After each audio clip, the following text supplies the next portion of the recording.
अगर इस क्वेश्चंस का जो ऑप्शन में दोनों क्वेश्चंस आया, अगर इन दोनों में से अगर आपको एक भी आ रहा होगा और ये आंसर आप लिख दोगे तो भाई एग्जामिनर आपको हंस के 3 नंबर देगा। उनकी इतनी और आगे एक्सपेंड कर देना है।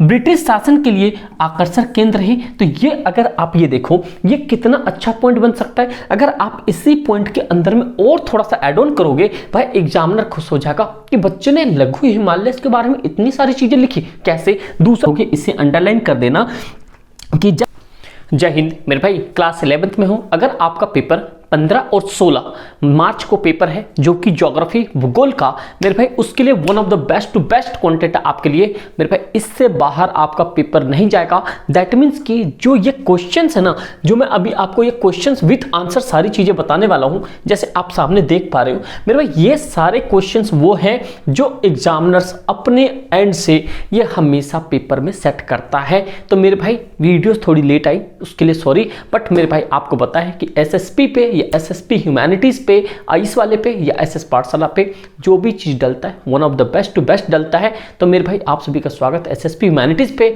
मैं समीर भाई के साथ। बस अभी एक बार बस इस कंटेंट को देख लेना, इसके बाद आप उसी तरह के क्वेश्चंस प्रैक्टिस करना और one of the most important thing आपके आंसर्स के साथ है। और मेरे भाई दिल दिमाग को लास्ट तक देख जाना, ज्योग्राफी में भाई हलवा हो जाएगा, बस टेंशन मत लेना मेरे भाई। ये आपके सामने है जो कि वो भूगोल ज्योग्राफी के बेस्ट टू बेस्ट क्वेश्चंस हो सकते हैं। मैं आपको बता भी दूंगा ये एक्चुअल में आया कहां से है। तो मेरे भाई चलो शुरू करते हैं फटाफट से। और आपके सामने कुछ इस तरीके का दिख रहा होगा और ये क्वेश्चंस को दिल दिमाग में बिठा लेना। 3-3 नंबर के 4-5 क्वेश्चंस आपके पक्के गेम बनेंगे और मैं चैप्टर का नाम भी बता सकता हूं। और मेरे भाई इससे पहले ज्योग्राफी का जो ब्लूप्रिंट है वो भी जरूर देख के जाना, बहुत बेहतर होगा। तो पहला क्वेश्चन आपके लिए जो आप इसके ये क्या है, ये आंसर्स है, ये पॉइंट याद रखना। तो पहला क्वेश्चन जो कि 3 नंबर के लिए ऑप्शन में आपके क्वेश्चंस बन सकते हैं, समझे। पहला क्वेश्चन है कि उष्णकटिबंधीय चक्रवात की किन्हीं 3 विशेषताओं का वर्णन कीजिए। और अगला इसी में ऑप्शन आ गया, वायुमंडल के गर्म होने में चालन प्रक्रिया की व्याख्या कीजिए। क्वेश्चंस का लेवल का समझो, अब पूरी बुक एनसीईआरटी से है, ध्यान से सुनना, समझे मेरे भाई। तो उसके लिए क्या करना पड़ेगा, जब भी कभी भी आपको ये उष्णकटिबंधीय चक्रवात की बात कह रहा है 3 विशेषता बताने के लिए, तो आपके सामने एग्जामिनर के सामने कुछ इस तरीके का मार्किंग स्कीम होता है जिसमें कि सबसे पहले आपको हेडिंग डालनी है उष्णकटिबंधीय चक्रवात की विशेषता। और सबसे पहले इसके साथ साथ में आपको थोड़ा सा डिफाइन करना होगा कि एक्चुअल में जो उष्णकटिबंधीय है ये होता क्या है। आपको 3 लाइन में डिफाइन करनी है। फिर उसके पहला पॉइंट आपको लिखना है, इनमें वताग्रह प्रणालियां स्पष्ट नहीं होती है। पहला पॉइंट ये हो गया इसका।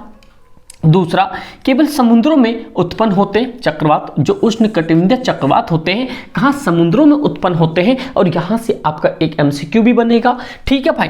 कह रहा स्थलीय भागों में पहुंचने पर नष्ट हो जाता है, मतलब जैसे मान लो ये समुद्र वाला एरिया होता है, अपर एरिया होता है, जब तक ये जमीन पे आता है ये क्या होता है, नष्ट हो जाता है। दूसरा, इनमें पवनों का वेग तीव्र होता है, मतलब हाई स्पीड्स होती है 500 400 ऐसे, तथा विनाशकारी होते हैं, ठीक है भाई।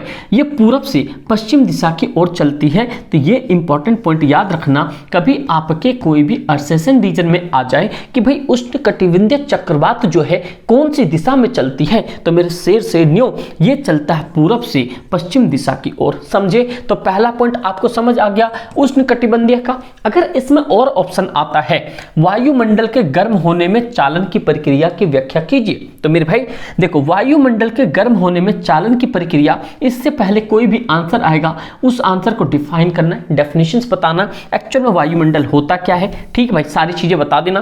पहला पॉइंट, वायुमंडल की निचली परतों को गर्म करने में चालन महत्वपूर्ण है, पहली बात ये। दूसरा, निचली परतों के संपर्क में आने वाली वायुमंडल की ऊपरी परतें भी गर्म हो जाती है, तो ये आपके अर्सेशन रीजन में यहां से भी बन सकता है, ये पॉइंट समझे। तीसरा पॉइंट है आपके सामने, चालन तभी होता है जब आसमान ताप वाले 2 पिंड एक दूसरे के संपर्क में आते हैं, ठीक है भाई। गर्म पिंड से ठंडे पिंड की ओर ऊर्जा का प्रभाव चलता है, तो ये भी एक इंपॉर्टेंट पॉइंट आपके लिए। जो गर्म पिंड होता है, गर्म पिंड से ठंडे पिंड की ओर ऊर्जा का प्रभाव चलता है। तथा ये प्रभाव तब तक चलता है जब तक दोनों पिंडों का तापमान समान नहीं हो जाता।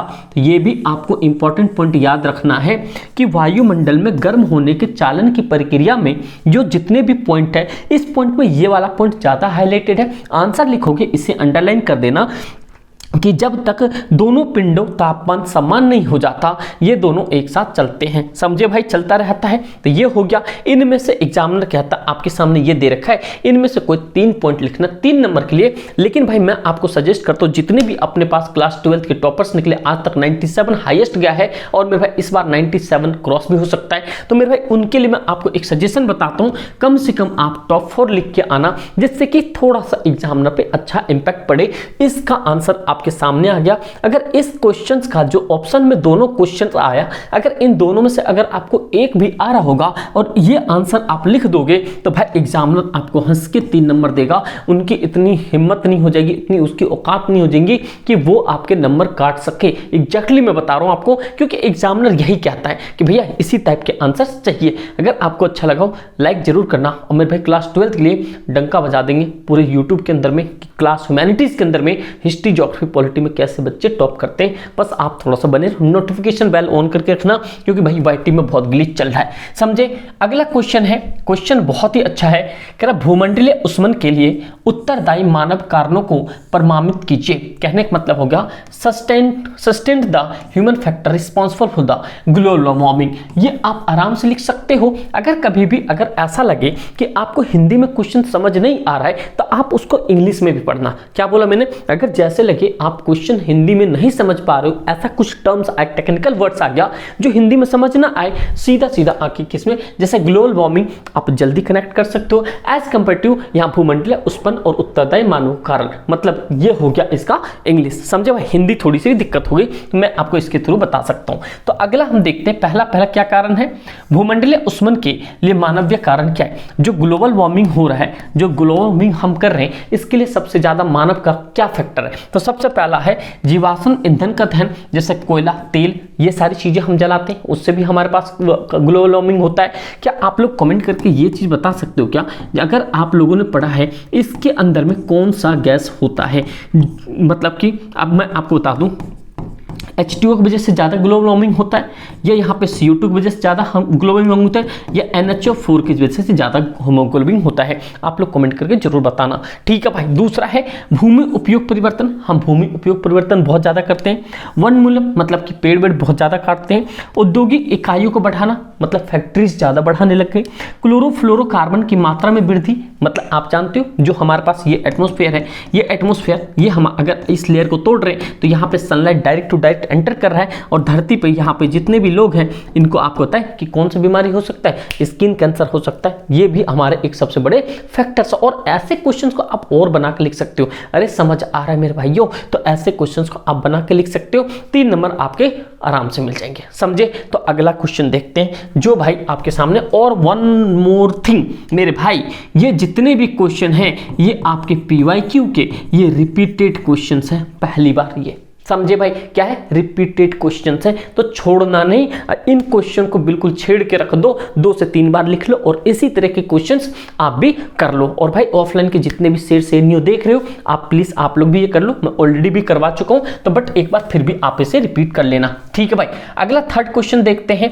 कह रहा लघु हिमालय की किन्हीं 3 विशेषताओं का उल्लेख कीजिए। और मेरे भाई ये क्वेश्चन से पहले मैं आपको एक पॉइंट और बताऊं, ये आप देख रहे हो यहाँ पे लघु हिमालय, ये लघु हिमालय आपको अगर ना भी आए पेपर में तो फिर भी बनाने का ट्राई करना है, रफली स्केच बनाना है। क्योंकि मैंने आपको बताया अगर आप क्लास 12th में अब बोर्ड देने वाले हो, दैट मीन्स कि अब आपको क्या करना है, आपको वहां पे जाके एग्जामिनर को खुश करना है। दैट मीन्स कि क्या, जब आप आंसर राइटिंग लिखोगे तो आपको हर एक चीज में एक फ्लो चार्ट ऐड करना है, एक मैप चैट करना है, आपको एक डायग्राम चैट करना है, उसके अंदर एड ऑन करना है। मैं बताऊंगा क्लास 12th में, डोंट वरी। तो आपको ये चीजें हो गई। तो अब यहां पे देख सकते हो लघु हिमालयस मतलब आपको 3 कैरेक्टरिस्टिक्स बताना है, किसके, लेजर्स हिमालयस के। तो इसके अंदर में और इस तरीके के डिफरेंशिएट बहुत सारे, अभी आगे देखो आप मेरे भाई।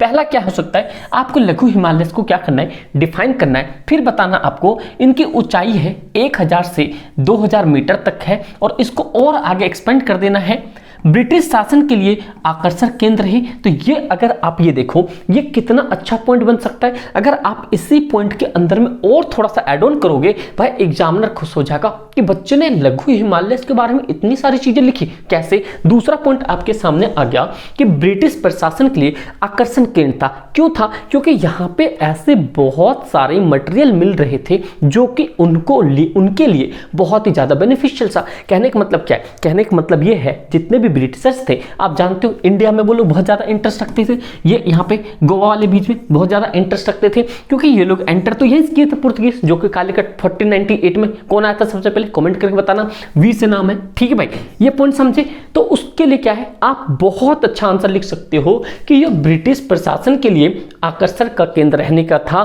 क्योंकि यहाँ पे उनके लिए बहुत ही बेनिफिशियल चीजों को मतलब कि प्रोडक्शन होता था, और वो यहाँ से अपने देश मतलब कि ब्रिटेन कह सकते हो या यूरोप कह सकते हो, वहां पे ये एक्सपेंड किया करते थे। समझे मेरे भाई? अगला पॉइंट है, देखो पहाड़ियों पर पर्यटक केंद्रों, धर्मशाला, मसूरी, ये धर्मशाला जगह का नाम भाई, शिमला, कसौली आदि का विकास इसी क्षेत्र में है। क्योंकि आप जैसे जैसे आगे जाओगे, है ना, राफ्टिंग वाफ्टिंग होती है यहाँ पे, है भाई। जब बड़े हो जाओगे, शादी ब्याह होगी, तो जब जाना आराम से मौज लेना उधर। समझे मेरे भाई? समझे? शेर शेरनियों, दो महत्वपूर्ण स्थलकृत है, एक तो शिवालिक तथा दून। अब यहाँ पे देखो भाई, आज वैसे भी शिवरात्रि था, आप यहाँ पे शिवालिक जा सकते हो, वहाँ पे कैलाश पर्वत पे एकदम अपना तांडव मचाओ और भाई डंके बजाओ बढ़िया से। क्लास 12th में यहाँ पे 90 प्लस करके ही आना, इतना ही प्रॉमिस करना मेरे से। अगर कर सकते हो तो कमेंट में कर देना, यस भैया I will do it 90 plus. समझे मेरे भाई? क्लास 12th में ह्यूमैनिटीज में खास करके। और अगला जो क्वेश्चन है मेरे भाई,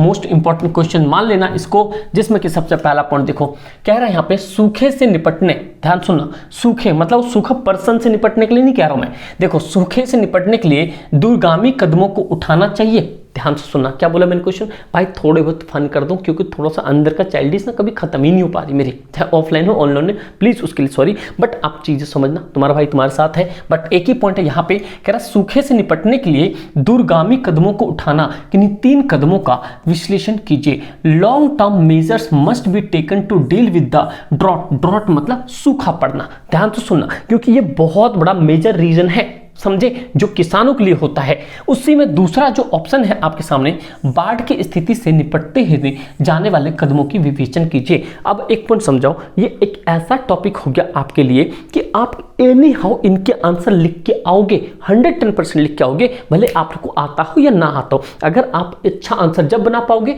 जब आपने थोड़ी बहुत पढ़ी होगी, अगर नहीं पढ़ी तो भाई फिर भी आप 1-2 पॉइंट लिख के आना, कुछ ना कुछ लिख के आना। सीबीएसई के अंदर एग्जामिनर एक ही चीज कहता है, जितने मेरे टीचर लोग से बात है, कि सीबीएसई में वही बच्चा कम नंबर लेकर आता है या वही फेल होता है जो पेपर में कुछ लिख के नहीं आता। गॉट इट ना? जो पेपर में लिख के नहीं आता। आप लोग लिख के आना भाई, कुछ ना कुछ लिख के आना, पेपर खाली नहीं छोड़ना। और 12th में तो टेंशन ही ना लो। तो ये दोनों क्वेश्चन हो गए। उसके आंसर देखो, सूखे से निपटने के लिए दूरगामी कदम क्या है? भूमिगत जल के भंडार का पता लगाना, कहाँ कहाँ पे भूमिगत जल है, कहाँ कहाँ पे पानी अवेलेबल है, तो वहाँ पे एक ये रीजन हो सकता है। दूसरा, जल अधिकतर क्षेत्रों में कम जल वाले क्षेत्रों की पानी पहुँचाना, मतलब कि ऐसा जल जहाँ से पानी ज़्यादा उग रहा है और कम जल वाले एरिया में पहुँचाना। जैसे मान लो यूपी बिहार हो गया, वहां से राजस्थान को पहुंचा देना।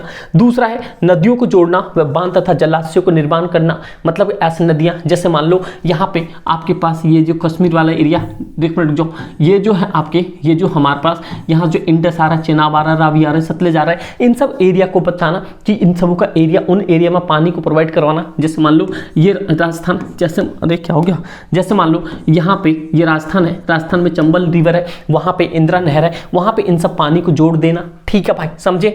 सूखा प्रतिरोधी फसलों के बारे में प्रचार करना और वर्षा जल संग्रह करना, ये वन ऑफ द मोस्ट चीज है। अगर आप यहाँ पे सारी चीजों को बचाना शुरू कर दोगे, जल वर्षा को बचाना शुरू कर दोगे, तो भाई आप इजी तरीके से बहुत अच्छा हम अपने देश में ड्रॉट को खत्म कर सकते हैं, सूखे को खत्म कर सकते हैं। अगर आप ये सारे आंसर लिखते हो तो भाई एग्जामिनर खुश हो जाएगा, 110% आपको नंबर देगा। हाँ या ना भाई? आपको अच्छा लग रहा हो लाइक जरूर करना। ठीक दोस्त, अगला, यहाँ बाढ़ से निपटने के लिए बाढ़ प्रभावित क्षेत्रों में ये देखो टाट बंद करना, नदियों पर बांध बनाना और यहाँ वनीकरण को बढ़ावा देना। ये देखो नदियों पे बांध बनाना, अभी आप लोग रिसेंटली 1 साल पहले 10th से निकले हो, इस बार भी मैप में पूछा था भाई, कौन सा मैप, बांध कौन सा था भाई हीराकुंड पे कौन सा, हीराकुंड डैम जो है यहाँ पे हीराकुंड डैम जो है किस नदी पे है, आप लोग को पता होना चाहिए, आप लोग भी पढ़ के गए हो यहाँ से। अगला है बाढ़ आने वाली नदियों के ऊपरी जल ग्रहण क्षेत्र में निर्माण कार्य पर प्रतिबंध लगाना, मतलब जहां पे बाढ़ आती है उससे पहले ही काम खत्म कर देना।